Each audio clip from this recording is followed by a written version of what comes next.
Bismillahirrahmanirrahim.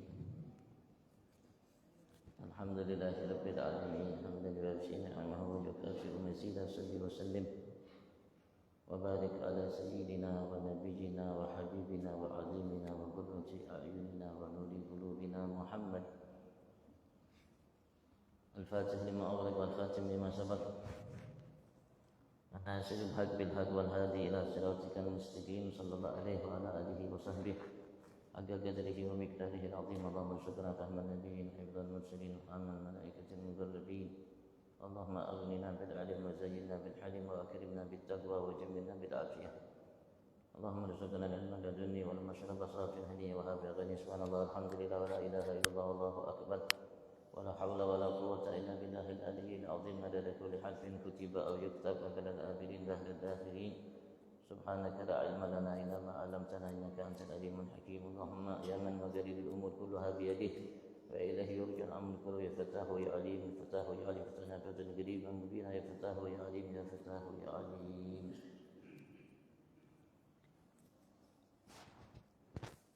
Alhamdulillah, puji syukur kita haturkan kehadirat Allah Subhanahu wa taala atas segala nikmatnya yang melimpah ruah di setiap saat, waktu, detik, nafas kita, apapun saat ini, selama ini akan datang yang telah kita nikmati, miliki secara lahir atau batin, semua adalah nikmat Tuhan kita Allah Subhanahu wa ta'ala.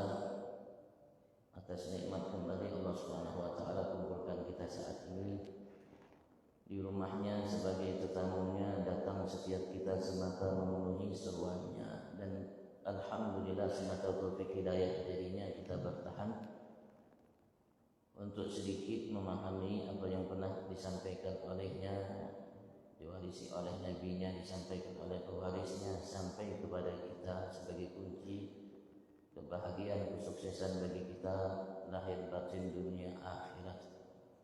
Kita berharap Allah Subhanahu wa ta'ala berkat puji syukur tersebut semata melaksanakan perintahnya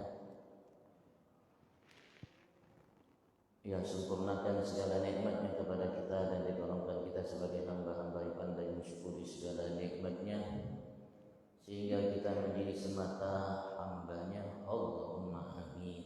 Dan senantiasa salawat salam Allah limpah ruahkan kehadiran junjungan agung kita Nabi besar Muhammad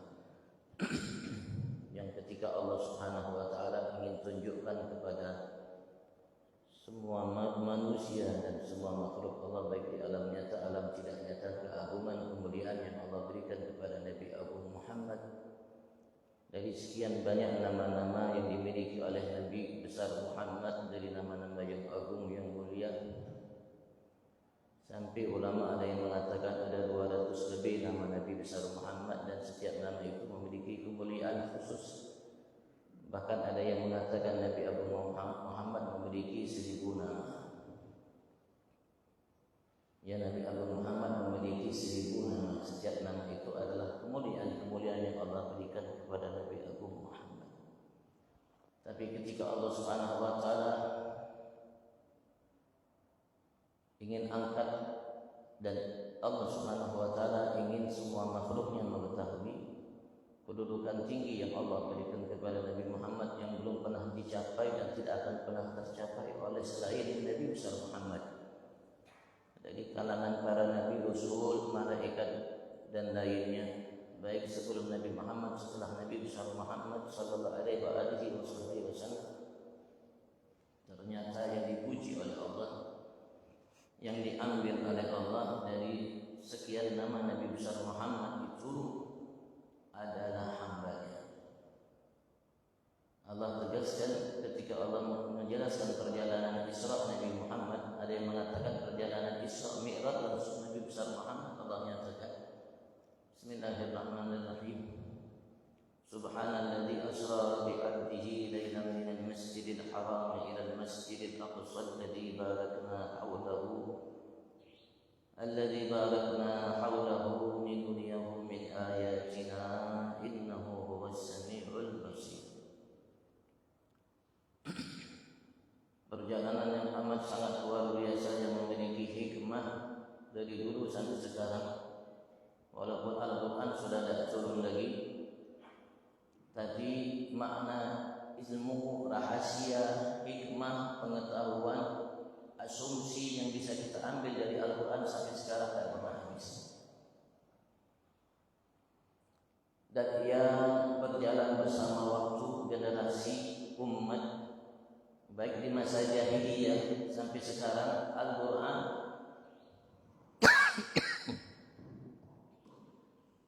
memiliki ilmu, pengetahuan, rahasia, hikmah yang dibutuhkan oleh manusia, terutama kita sebagai makhluk yang dimuliakan oleh Allah Subhanahu wa taala, dari ilmu-ilmu yang tersimpan, tersirat, tersurat yang ada di dalamnya, yang menjadi kebutuhan setiap manusia yang hidup di setiap tempat, setiap masa.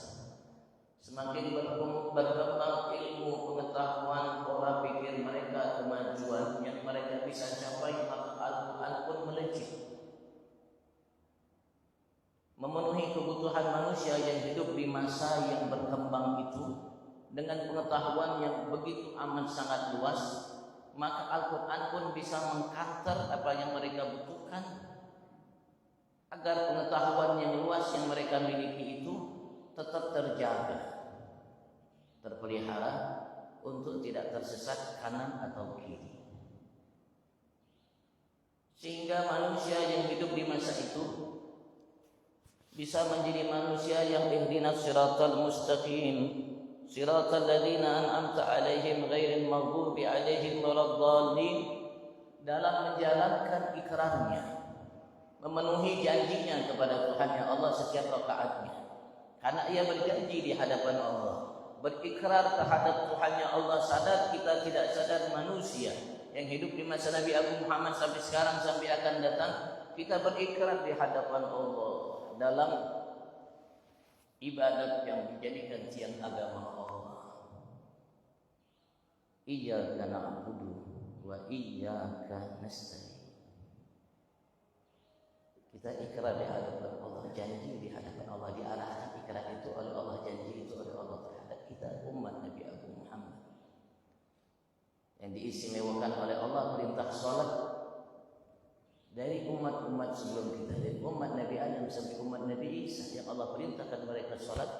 Tapi salat yang Allah perintahkan untuk kita umat Nabi besar Muhammad memiliki keistimewaan yang amat sangat luar biasa, sehingga kebaikan-kebaikan yang dimiliki, yang didapatkan oleh umat sebelum kita dalam salat yang Allah wajibkan kepada mereka, kita dapatkan, dan kita dapatkan jauh lebih dari yang mereka dapatkan dengan salat yang Allah wajibkan kepada kita. Karena surat Al-Fatihah, surat yang Allah khususkan untuk kita umat Nabi Muhammad, yang Allah tidak berikan kepada umat-umat sebelum kita. Kita berikrar di hadapan Allah, antara kita dengan Allah. Wallahu a'lam. Sadarkah kita berikrar di hadapan Allah atau tidak sadar? Wallahu a'lam. Mampukah kita menjalankan ikrar janji kita di hadapan Allah itu tatkala kita bersama Allah di hadapan Allah? Sebagai hamba Allah kita melaksanakan sholat. Kita datang hanya memenuhi suruhan Allah, tidak memenuhi suruhan selain Allah. Yang kita harap dari rumah ke sini, harapan kita apa yang ada di sisi Allah, tidak apa yang ada di sisi manusia. Kita tidak mengharap dunia yang hina, jabatan yang hina, yang akan menjadi penyesalan kita kalau nanti di hari kiamat. Kita mengharap kepada Allah hal yang agung, yang lebih dari terlintas dalam benak hati kita. Apapun kemuliaan, apapun martabat kedudukan yang tinggi yang kita idam-idamkan, yang paham kita, yang bisa kita ketahui dari apa yang ada dalam benak pikiran kita, yang Allah Subhanahu wa taala siapkan bagi kita, dengan salat kita jauh lebih agung dari yang terlintas dalam benak hati kita. Bahkan besok kalau terlintas sesuatu yang lebih, yang Allah siapkan dalam salat kita jauh lebih agung, jauh lebih besar, jauh lebih mulia, jauh lebih tinggi dari apa yang kita bayangkan.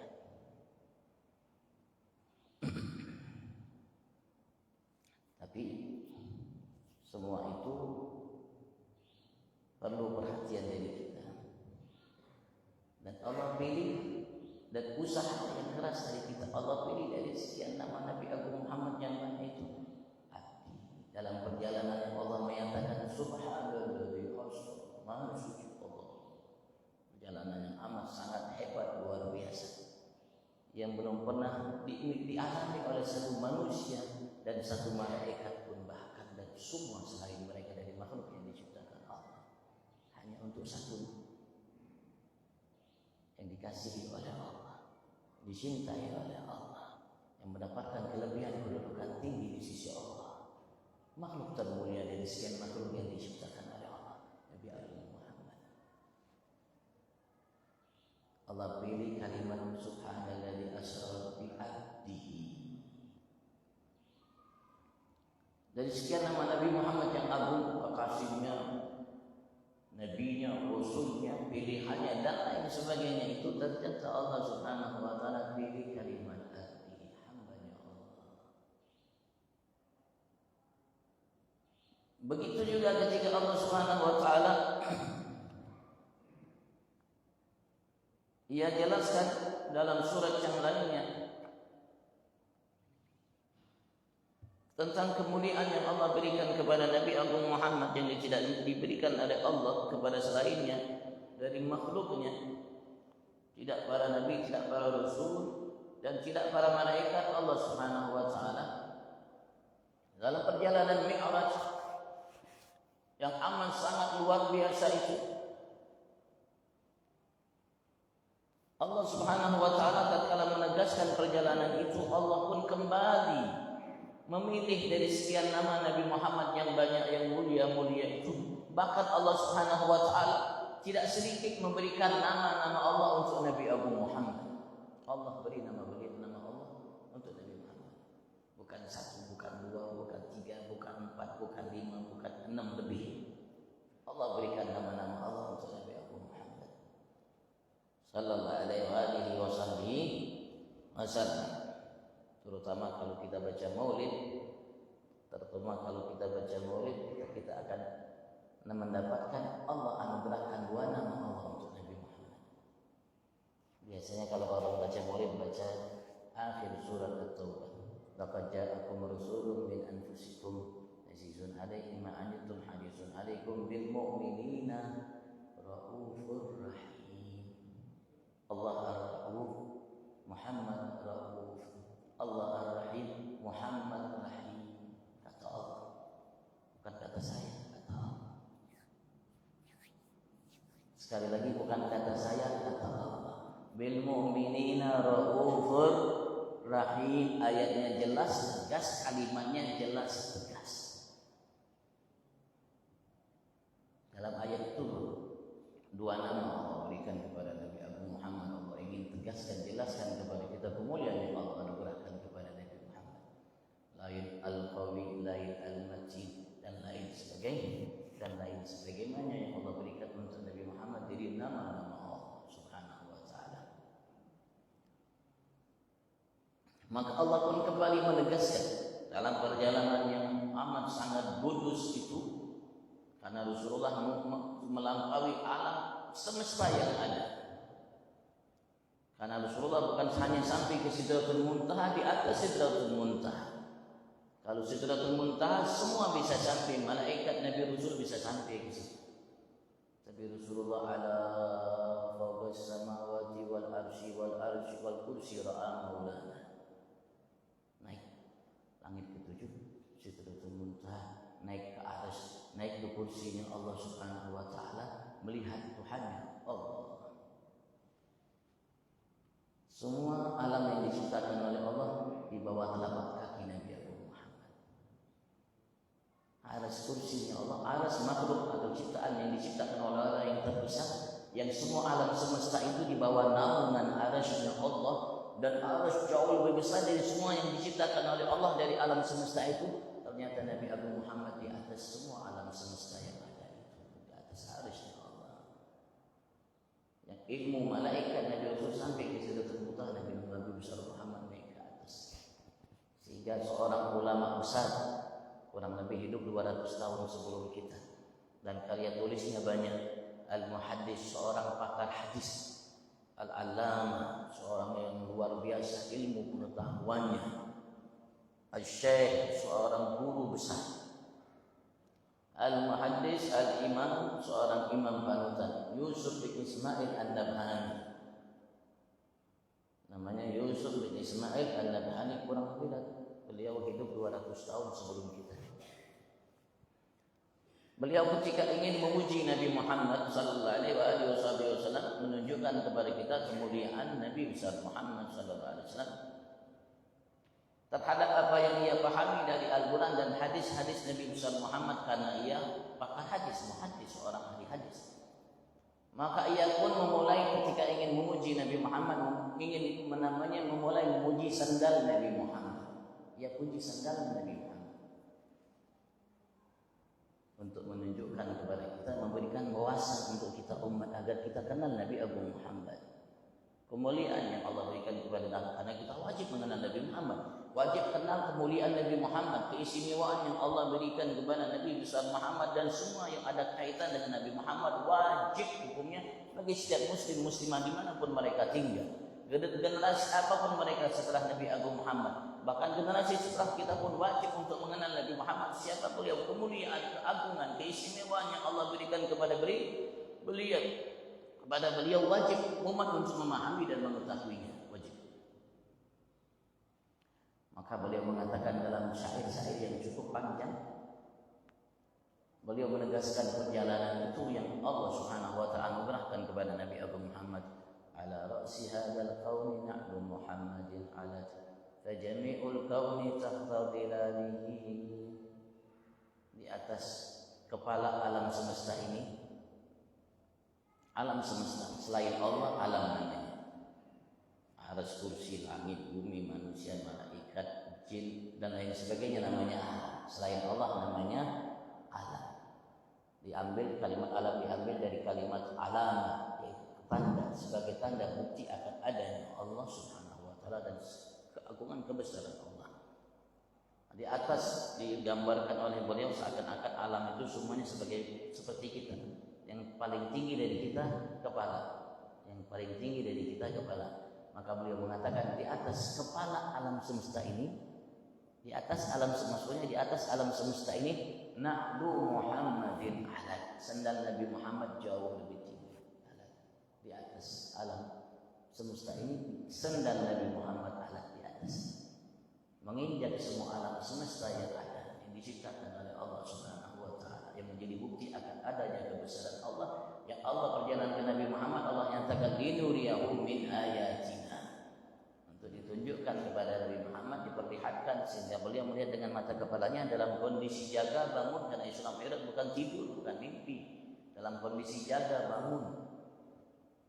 Karena sebelum perjalanan Isra Mi'raj, malaikat Jibril bersama malaikat Mikail mampir ke Nabi besar Muhammad membawa Zam-Zam, bejana yang berisi Zam-Zam. Maka dibelah dada Nabi Muhammad, dikeluarkan hati Nabi Muhammad, dibasuh dengan air Zam-Zam, kemudian ditaruh tempatnya, kembali seperti semula, diisi oleh Allah dengan hilm, dengan ilm, dengan hikmah, dengan lain sebagainya. Dan kalau perjalanan itu mimpi, maka ketika beliau cerita kepada Abu Jahal dan yang umat yang hidup kala itu, ketika mereka mendengarkan penjelasan Nabi Muhammad, mereka mendustakan Nabi Muhammad. Bahkan diriwayatkan kala itu mereka yang baru beriman, belum kuat imannya, murtad, keluar dari agama Islam, keluar dari agama Nabi Muhammad, karena mereka mengukur segala sesuatu dengan akalnya yang terbatas. Sehebat apapun akal manusia, makhluk ciptaan terbatas, ada batasnya. Sehebat apapun akal manusia dan kemajuan yang bisa diolah, dihasilkan oleh akal manusia, kecil, terbatas. Dan Allah Subhanahu wa taala telah menegaskan kepada kita dalam Al-Qur'an, "Wa ma utitum minal ilmi illa qalilan." Dan kalian tidak diberikan dari ilmu yang dengan sebabnya bisa akal menjadi luas, karena bertambah luasnya pemahaman kita dalam ilmu apapun ilmunya, illa qalilan, kecuali sedikit, setetes dari lautan. Kemajuan akal yang bisa dibikin, yang diolah, bisa dibikin oleh manusia dari sekarang, kemajuan hebat luar biasa, sehingga bukan hanya pesawat yang ada, sekarang sudah ada mobil terbang. Mungkin setelah kita, wallahu a'lam. Allah mengatakan dari dulu sampai sekarang, wa ma utitum minal ilmi illa qalilan. Ayatnya tidak berubah.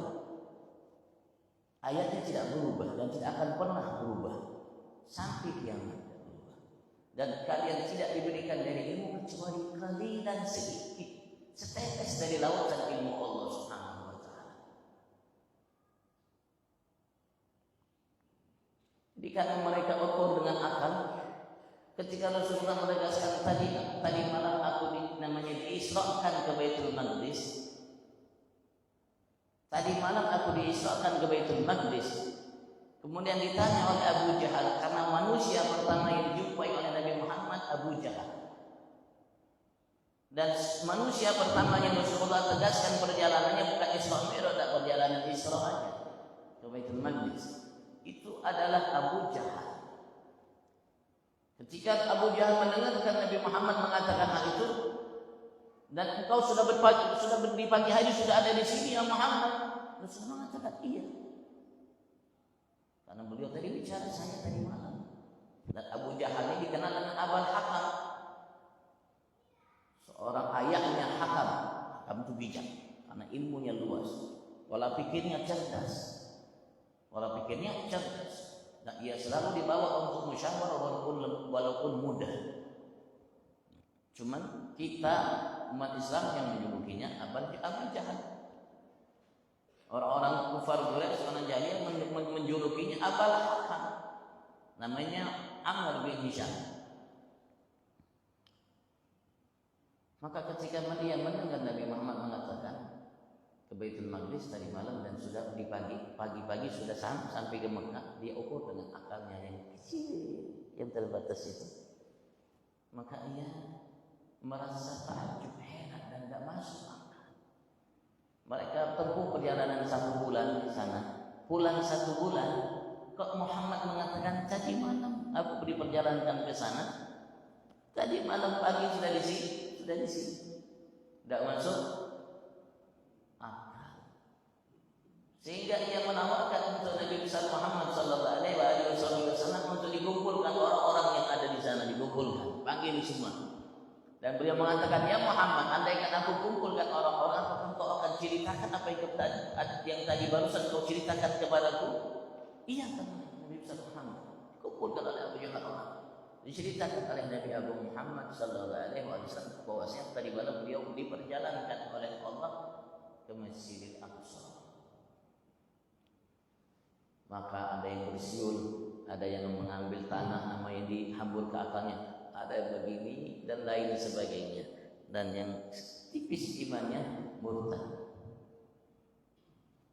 Maka kesempatan kata Abu Jahal ini, aku ingin mendatangi Abu Bakar, seorang yang mereka hormati, hargai.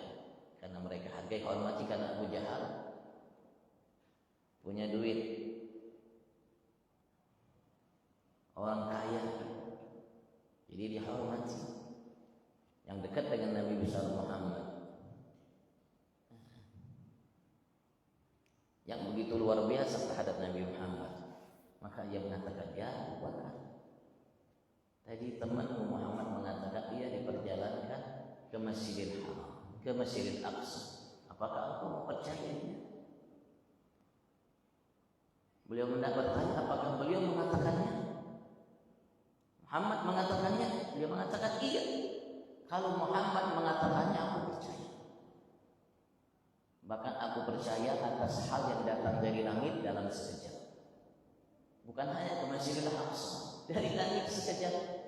Malaikat Jibril turun menghadap Nabi Muhammad menyampaikan wahyu dari langit sekejap. Maka aku percaya, apalagi hanya ke Baitul Maqdis. Parah aja tanpa.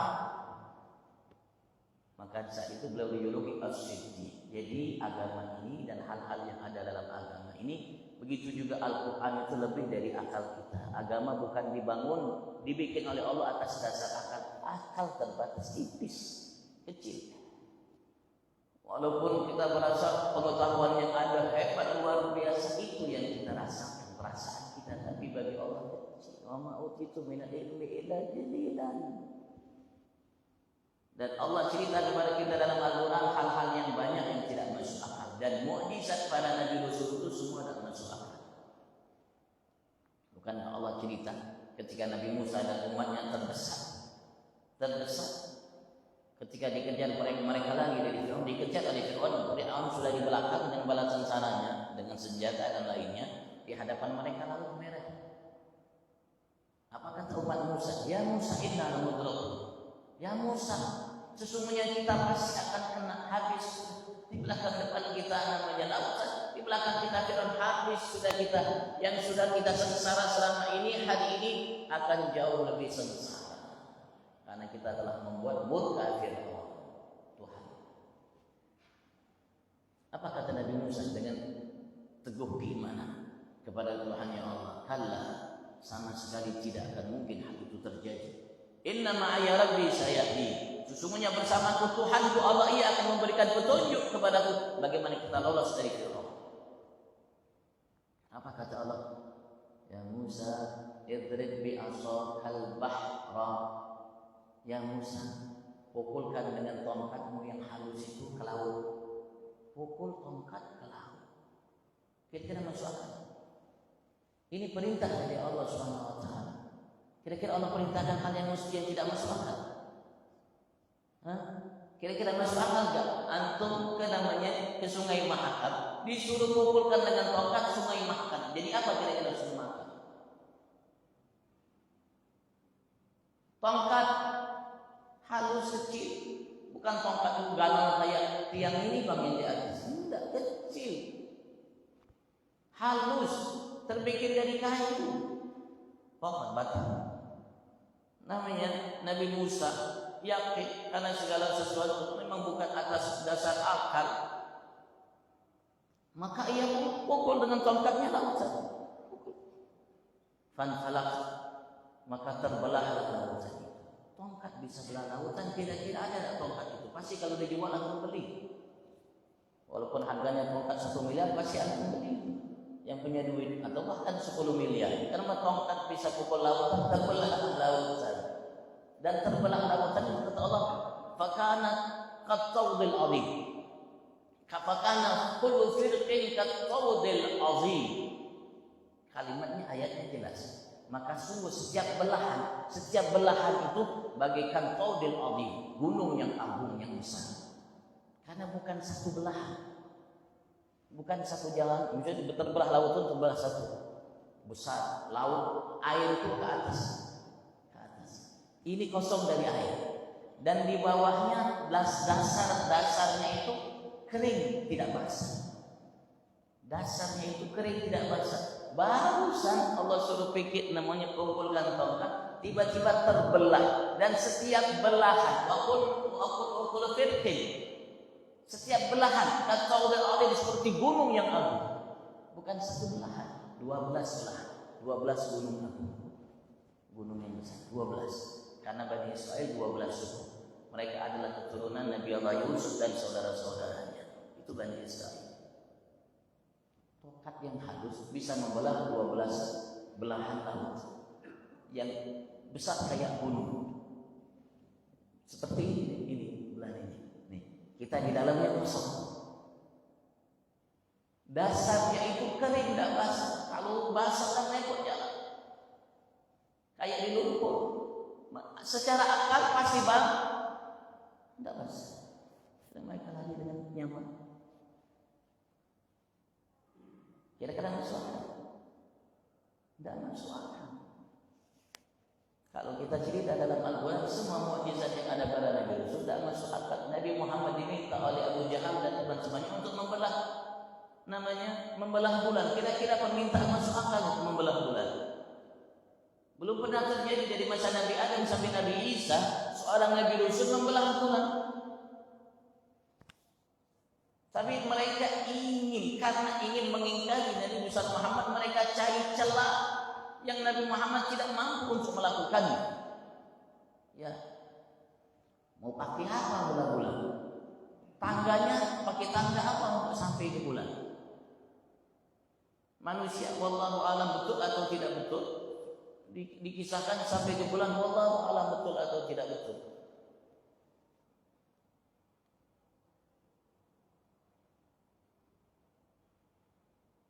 Mereka meminta hal yang masuk akal, yang tidak masuk akal. Nabi Muhammad memastikan kalau memang saya belah bulan, kalian itu akan beriman karena cintanya Nabi Muhammad terhadap umat. Bahkan orang-orang yang membangkang Nabi Muhammad sengaja ingin mencampakkan harkat martabat Nabi Muhammad. Sengaja ingin mereka permalukan Nabi Abu Muhammad. Tapi mereka mengatakan iya.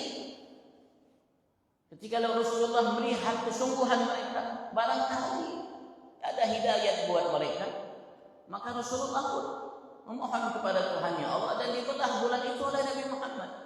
Tidak pakai tongkat, tidak pakai apa-apa, tidak pakai remote. Rasulullah belah. Diisyaratkan terbelah bulan. Satu di atas gunung, Jabat Abu Gubais, satu di bawah gunung.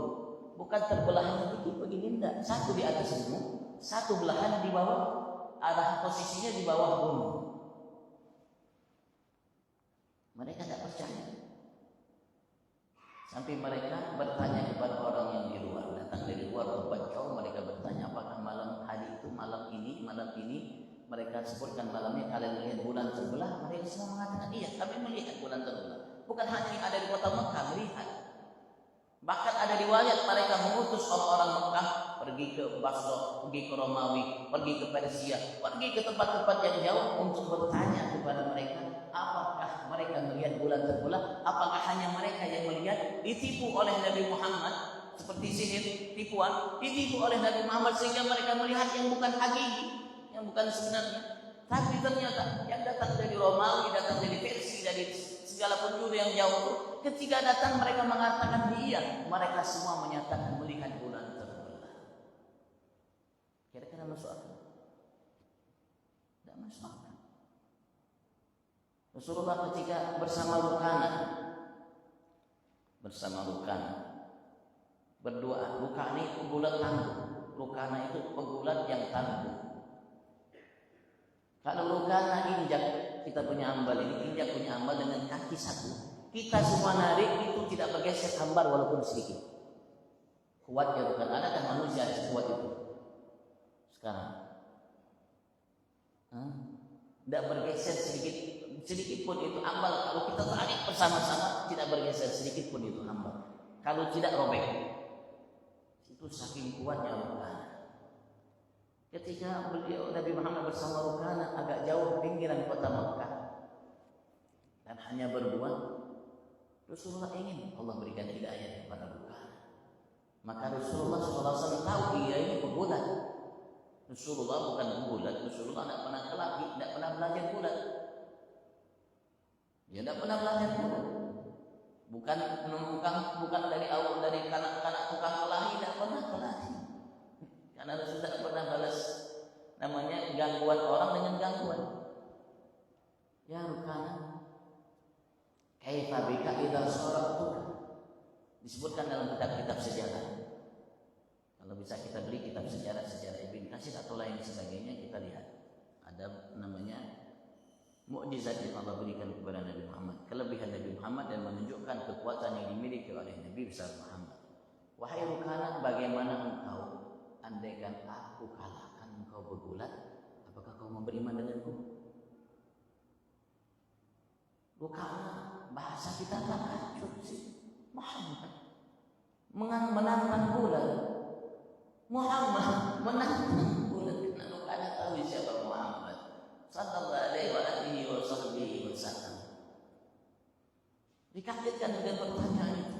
Yang namanya bulan tangguh, datang dari Amerika, dari Jepang, dari Eropa, dari Cina, pegulat dengan Rukana ada yang menang. Pegulat paling tangguh. Bayangkan aja antum kalau namanya injak ini hambal ditarik oleh kita semua, tidak bergeser hambal itu, betapa kuatnya itu. Tiba-tiba ditantang oleh seseorang yang belum pernah bergulat. Ya kalau tidak terima tantangan subhanallah.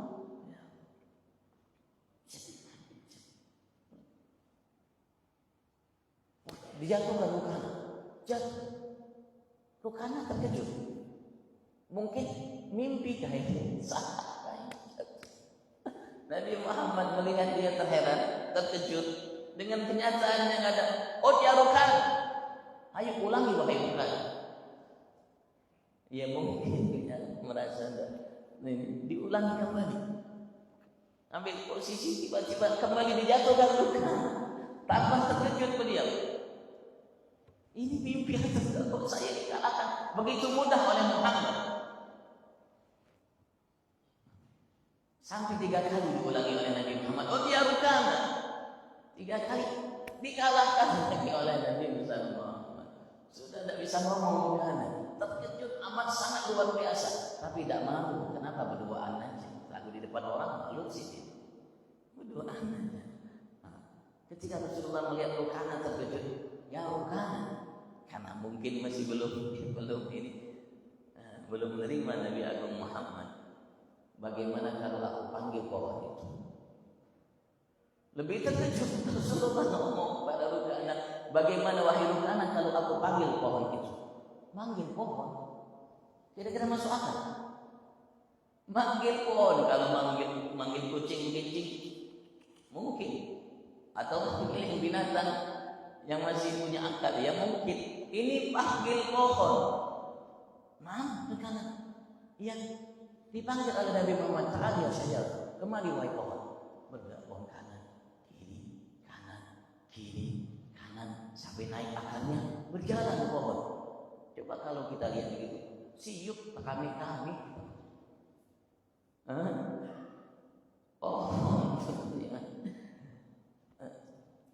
Dalam gelam Gosidah Burda Imam Busiri menjelaskan kejadian itu.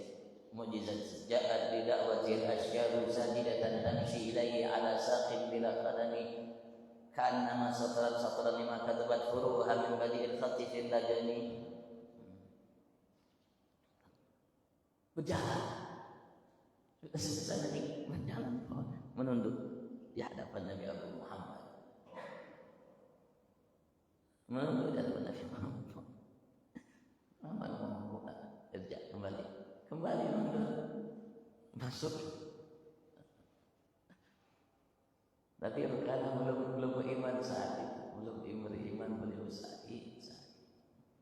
Ketika Allah menceritakan perjalanan Mi'raj Nabi Muhammad, setelah ia ceritakan perjalanan Isra Nabi Muhammad, Allah pakai nama hambanya. Allah pun kembali memilih dari sekian nama Nabi Muhammad yang banyak itu, ada yang mengatakan dari 1000 seperti Imam Ibn Arabi. Allah pilih kembali nama Abi. Fa'auha ila abdihi ma auha ma kadzabal fuad. Fa'auha ila abdihi ma auha. Kembali Allah pakai nama hambanya. Itu kedudukan yang paling tinggi kalau kita miliki. Tidak ada kedudukan yang jauh lebih tinggi dari itu kalau kita miliki. Maka setiap kali kita diarahkan oleh Allah untuk berikrar di hadapan Allah dan untuk mengaminkan ikrar kita di hadapan Allah, karena di sela-selanya ada doa yang harus kita aminkan. Ghairil ihdinas siratal mustaqim siratal ladzina an'amta 'alaihim ghairil maghdubi 'alaihim waladdallin. Sudah mengatakan qulu ucapkan amin agar doa kita itu, ikrar kita itu diterima oleh Allah Subhanahu wa taala. Kita mampu menjalankannya. Karena Allah nyatakan, "Wa ma khalaqtul jinna wal insa illa liya'budun." Aku tidak ciptakan bangsa jin dan manusia kecuali untuk menyembahku semata. Menyembah aku semata, tidak menyembah selain. Dan tidak menyebutkan aku terhadap segala sesuatu selain. Tapi juga kita harus sadar ada 2 jalan. Kalau jalan yang benar, satu jalan aja, siratal ladzina an'amta 'alaihim. Jalan hamba-hamba yang Kau berikan nikmat terhadap mereka, ya Allah. Ghairil maghdubi 'alaihim. Bukan jalan hamba-hamba yang Kau murkai, waladdallin, dan bukan juga hamba-hamba yang tersesat. Dari sirat mustaqim, dari jalan yang lurus. Ada seseorang yang ingin menempuh di antara kita jalan lurus, tapi tersesat dari jalan lurus tersebut. Ada juga yang dimurkai oleh Allah Subhanahu wa taala. Siratal ladzina an'amta 'alaihim. Ada pelakunya, ada lakonnya, ada panutannya, ada surah gambaran yang nampak dari mereka. Allah jelaskan minan nabiyyin wasiddiqin wasyuhada wassalihin. Itu jalannya para nabi, para rasul, siddiq, Sedikit itu pewaris Nabi Rasul, para awliya kekasih Allah, ulama kekasih Allah, syuhada was-shalihin, jalannya orang saleh. Yang Rasulullah ketika Allah berikan limpahan salam terhadap beliau, ketika Rasulullah sampai ke hadapan Allah, salam beliau mengucapkan at-tahiyatul mubarakatuh shalawatut thayyibatu lillah, dibalas oleh Allah assalamu alayka ayyuhan nabi wa rahmatullahi wabarakatuh, dibalas Nabi oleh Rasulullah. Beliau kepengen semua dapat kesalam, kesejahteraan dari Allah, keselamatan dari Allah itu assalamu alayna wa ala ibadillahis salihin, ala ibadillahis salihin. Kalau kita menjadi hamba Allah yang saleh itu, kita mendapat bagian daripada salam yang Allah berikan kepada Nabi Muhammad di tempat yang maha suci itu. Dan malaikat mengatakan asyhadu alla ilaha illallah wa asyhadu anna muhammadar rasulullah. Dalam perjalanan yang agung itu, masya Allah. Tinggal kita harus teliti, harus jeli, jangan sampai urusan dunia aja bisnis teliti jeli, urusan untuk mendapatkan jabatan teliti jeli, untuk dunia teliti jeli, tapi untuk agama kan agama menentu kebahagiaan kita. Karena harta tidak membuat orang bahagia, jabatan pangkat setinggi langit tidak membuat orang bahagia. Bukankah Allah cerita Qarun yang hartanya dibawa oleh orang-orang yang gagah, 40 orang yang gagah, banyak kunci gudang hartanya Qarun. Sukses Qarun, fakasatna bihi bidal ardh. Allah tenggelamkan ia dan semua hartanya, rumahnya ke dalam bumi, habis Qarun. Hartanya membuat dia celaka binasa. Jabatan setinggi langit. Kita tadi cerita tentang Fir'aun, sukses Fir'aun. Dengan jabatan menjadi seorang raja, petinggi paling tinggi, ditakuti dan lain sebagainya. Habis Fir'aun, bahkan Namrud habis. Hanya kita harus jadi untuk menjadi hamba yang mulia di sisi Allah. Hanya Allah minta satu kepada kita, inna akramakum indallahi atqakum. Atqakum, yang paling bertakwa di antara itulah yang paling mulia kata Allah di sisiku. Bagaimana solusi untuk menjadi hamba yang bertakwa yang paling tepat, akurat, mantap? Wa aqamas salat wa atas zakat wa aqamas salat. Ayat wa aqamas salat wa atas zakat wa lam yakhsha illallah fa asa ulaika ay yakunu minal muhtadin. Fa aqamas salat. Cara solusi yang paling tepat, didirikan, ditegakkan betul-betul sholat itu. Bukan sholat hanya lisan, bukan hanya sholat tangan, bukan hanya sholat kaki gerakan. Ada juga yang tidak nampak yang Allah puji dari sholat kita, yang karena sebabnya kita menjadi hamba yang sukses dengan sholat. Allah menyatakan dalam surat Al-Mu'minun, surat pertama, qad aflahal mu'minuna alladzina hum fi salatihim khashi'un. Khusyuk itu hati, sifat hati yang ada dalam hati. Ketika Allahu Akbar, hatinya menyimak Allahu Akbar. Ketika hatinya mengatakan, ketika lisan mengatakan iyyaka na'budu, hatinya menyimak dan tunduk dalam kalimat iyyaka. Ketika lisannya mengatakan amin, hatinya pun amin. Ketika ia berjanji di hadapan Allah dalam salatnya, inna salati wa nusuki wa mahyaya wa mamati lillahi rabbil alamin la syarika lahu. Tidak ada sekutu bagi Allah Subhanahu wa taala. Wa bidzalika umirtu wa ana minal muslimin. Betul-betul hatinya juga paham. Inna salati wa nusuki wa mahyaya wa mamati lillahi rabbil alamin la syarika lahu wa bidzalika umirtu wa ana minal muslimin. Kalau salatnya berimbang lahir batin, salatnya masyaallah mantap. Kalau salatnya mantap, insyaallah inna salata tanha 'anil fahsya'i wal munkar.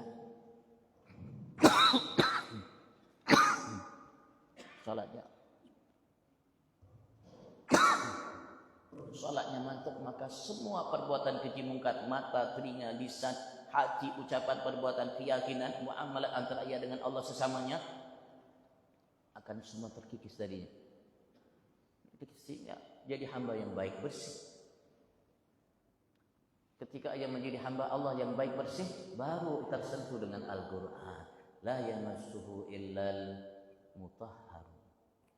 Tidak akan pernah seseorang hamba menyentuh Al-Quran, mendapatkan cahayanya, kebaikannya, rahasianya, dan lain sebagainya yang Allah inginkan dari hidayat dan lainnya, kecuali hamba-hamba yang disucikan oleh Allah. Bukan yang hafal, bukan yang baik dalam melantunkan ayat-ayat, bukan. Walaupun tidak hafal, walaupun tidak bisa baca Al-Quran. Illal mutahharun, kata Allah. Allah tidak mengatakan kecuali yang hafal, kecuali yang hebat, yang harat dalam membacanya, tidak. Allah mengatakan wala yamassuhu dalam surat Al-Waqiah, boleh kita baca di akhir-akhir, agak sedikit akhir. Innahu al-Qur'anun karim fi kitabin maknun la yamassuhu illal mutahharun. Hamba yang Allah sucikan lahir batinnya dari sifat-sifat dan hal-hal yang tercela, yang dimurkai. Tidak ada sombong, tidak ada sifat benci, tidak ada sifat iri, tidak ada sifat dengki, tidak ada sifat ujub, tidak ada namanya fakhad, khuyala, tidak ada banyak macam sifat-sifat yang dimurkai oleh Allah Subhanahu wa taala. Orang yang rendah diri, rendah diri, rendah hati, wallahu a'lam. Kalau ditanyakan mungkin, kalau ada yang ditanyakan, fadhal.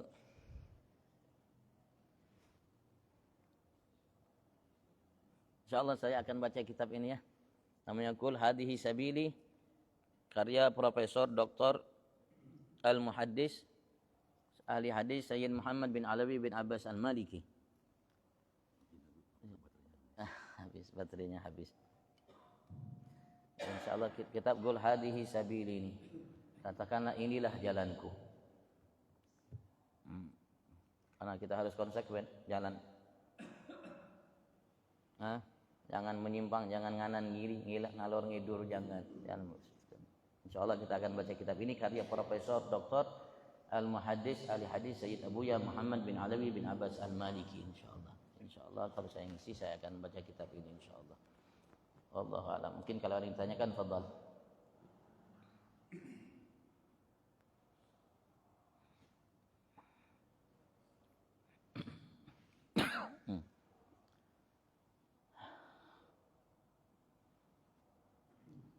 Kalau itu mau bertanya tentang hal tadi, boleh.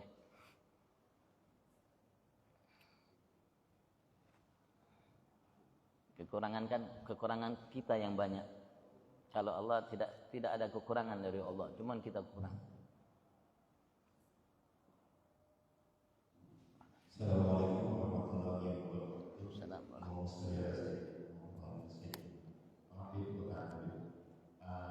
Ada satu yang menjadi pertanyaan saya. Apakah yang dicuci itu hati atau jantung? Itu saja. Terima kasih. Assalamualaikum warahmatullahi wabarakatuh.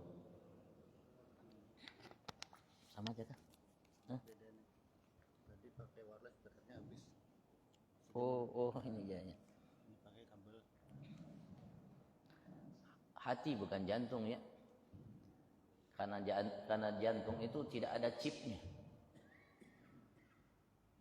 Karena HP ini dengan kelebihan yang ada karena ada chip memori.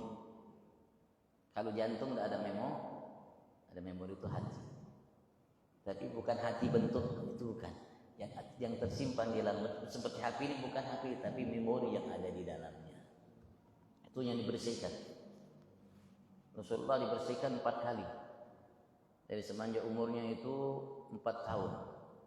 Awal umur 4 tahun itu ketika beliau masih diasuh oleh Sayyidah Halimah, itu malaikat Jibril datang membersihkan hati Nabi Muhammad. Diambil dibersihkan hati Nabi Muhammad. Yang kedua ketika umur beliau 10 tahun kembali dibersihkan. Ketika beliau mendapatkan wahyu dibersihkan. Yang keempat terakhir ketika beliau ingin Isra Mi'raj. Itu dibersihkan. Dan dipenuhi oleh Allah dengan ilmu, dengan hilm, dengan lain sebagainya, hikmah dan lain sebagainya. Hati. Makanya tadi khusyuk itu sifat hati. Khusyuk itu sifat hati. Jantung tidak ada jantung khusyuk dan hati. Sifat hati. Dibersihkan dari hafdul syaitan. Bukan hati Rasulullah itu kotor, bukan. bukan kotor, tidak ada kotornya, bersih. Tapi fa innahum zaduhu tuhran ala tuhrin. Mereka menambahkan yang suci biar lebih suci lagi. Apalagi Rasulullah ketika ingin mi'raj menghadap Allah Subhanahu wa taala yang maha segalanya. Malaikat Jibril pun tidak mampu, tidak kuat. Malaikat Jibril yang sudah lihat 2 kali bentuk aslinya malaikat Jibril itu, coba kita bayangkan ini manusia, makhluk ciptaan Allah Subhanahu wa taala. Malaikat Jibril itu makhluk yang memiliki, Rasulullah mengatakan 600 sayap. Malaikat itu makhluk yang bersayap, tapi mereka bisa berubah, bisa merubah bentuk. Seperti bangsa jin bisa merubah bentuk. Tapi bentuk malaikat itu dengan bentuk yang mulia. Memiliki 600 sayap. Satu sayapnya kalau dibentangkan itu menutupi ufuk barat sampai ufuk timur. Bukan bumi kecil. Dari langit, ujung langit barat, ujung langit ke timur itu satu sayap. Kalau dibentangkan menutupi semuanya. Bagaimana 600 sayap? Kira-kira berapa meter? Kira-kira berapa meter itu malaikat Jibril? Satu sayapnya kalau dibentangkan itu menutupi ufuk barat sampai ufuk timur. Langit tertutup semua dengan satu sayap malaikat Jibril. Bagaimana yang 600 sayap? Kira-kira berapa meter? Tapi malaikat Jibril tidak sekuat Nabi Abu Muhammad. Nabi Muhammad jauh lebih kuat dari malaikat Jibril. Ketika di hijab terakhir, ketika Rasulullah Mi'raj ditemani dari awal perjalanan oleh malaikat Jibril, maka malaikat Jibril mengatakan, ya Muhammad tagaddam. Wahai Muhammad, lanjut. In tagaddamtu ihtaraqtu. Jika aku maju melampaui batas ini, maka aku akan terbakar. Kalimatnya ihtaraqtu, aku akan terbakar. Padahal malaikat Jibril sekuat itu, sehebat sebesar itu. Sekuat itu. Bahkan Allah nyatakan dalam surat yang saya baca tadi, surat Najm, syadidul quwa dzu mirratin fastawa wa huwa bil ufuqil a'la thumma dana fatadana. Allah sebutkan ya, syadidul quwa, malaikat yang sangat kuat sekali, dzu mirratin fastawa. Kalau dari langit ke bumi ini berkali-kali sebentar saja, sekejap. Tapi beliau mengatakan, kalau aku maju yang Muhammad, aku akan terbakar dengan cahaya yang ada di balik tirai ini. Padahal dia malaikat terbikin dari cahaya. Aku terbakar dengan cahaya yang ada di balik tirai ini. Tapi jika ilma'in tagaddamta ikhtaraqta, jika engkau memaju, lanjut, engkau akan menembus ke tempat yang sudah disiapkan oleh Tuhanmu Allah. Wa ma minna illa lahu maqamun ma'lum. Kita memiliki kedudukan yang maklum yang sama-sama kita. Ini kedudukanku batas. Engkau silakan ya Muhammad, lanjut. Aku menunggu di sini. Entah lebih kuat Nabi Agung Muhammad dari malaikat Jibril. Bahkan kalau kekuatan semua malaikat, semua Nabi Rasul dan lainnya yang kuat disatukan dalam satu neraca, kekuatan Nabi Muhammad ditaruh dalam satu neraca, lebih kuat Nabi Muhammad dari semua itu. Allah Ta'ala.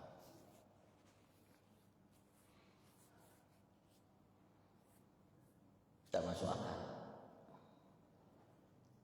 Tak masuk. Sekali lagi memang agama ini dan semuanya tidak masuk akal. Bahkan hal-hal yang sederhana aja tidak masuk akal. Kalau kita keluar dari masjid takantur, batal wudu kita. Yang salah yang mana? Tapi ketika wudu yang dicuci itu dibasuh mana? Ini dibasuh. Yang dibasuh ini muka. Kok harusnya yang salah yang dibasuh? Yang dibersihkan, kok malah muka yang dibersihkan? Ini aneh. Ya memang seperti itu agama, tak masuk akal. Kita datang ke Mekah, mendatangi apa? Ka'bah, batu, tumpukan batu yang dibikin oleh manusia. Walaupun awalnya dibikin oleh malaikat, dibikin oleh manusia, ditumpuk-tumpuk, dihiasi dengan kain, dikasih ukiran sedikit kain-kain itu dengan ukir-ukir ada.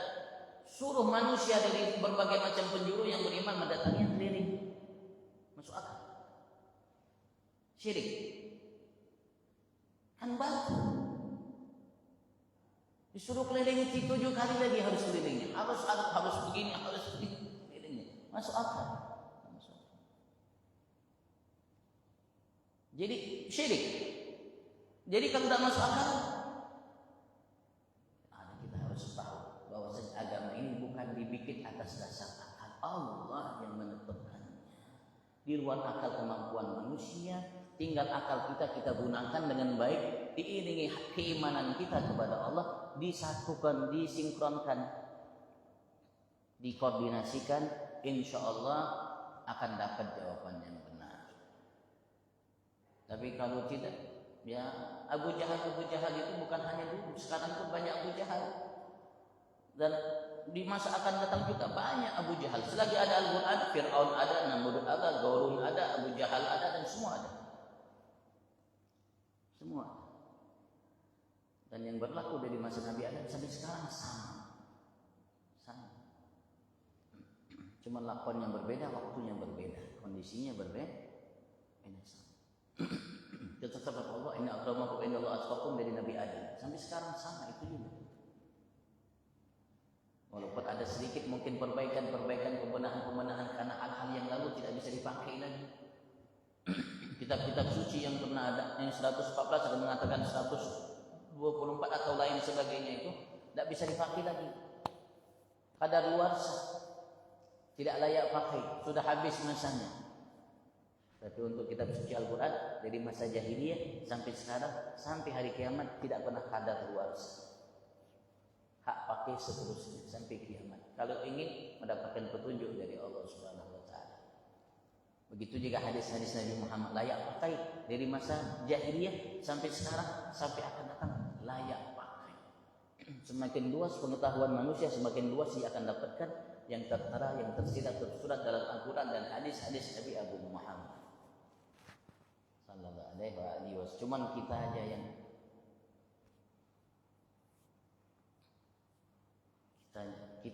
yang kesalahan kita aja, kurang kita aja. Tapi Al-Quran, hadis dan Allah laku. Mudah-mudahan Allah Subhanahu wa taala mantapkan kita dalam Islam iman. Allah mudahkan kita untuk menjalankan ikrar kita setiap 5 waktu kita, setiap rakaat ketika kita menghadap Tuhan kita. Allah menjauhi selain Allah, meninggalkan selain Allah, bahkan diri kita pun kita tinggalkan yang hanya ada Allah Akbar. Mudah-mudahan Allah mantapkan insyaallah, dan Allah mudahkan kita untuk khusyuk di dalam sehingga kita sukses dengan sebabnya, dan mudah-mudahan Allah jadikan kita hamba yang mencintai dicintainya, hamba yang bertakwa di sisinya yang mulia, di sisi dunia sampai ke akhiratnya. Dan apapun dari kebaikan dunia akhirat, mudah-mudahan Allah berikan anugerahkan untuk kita, keluarga kita, anak cucu kita, dan semua saudara kita muslim dimanapun mereka berada fi afiyah wa ila hadratin Nabi Sayyidina Muhammad sallallahu alaihi wasallam bi sirril Fatihah.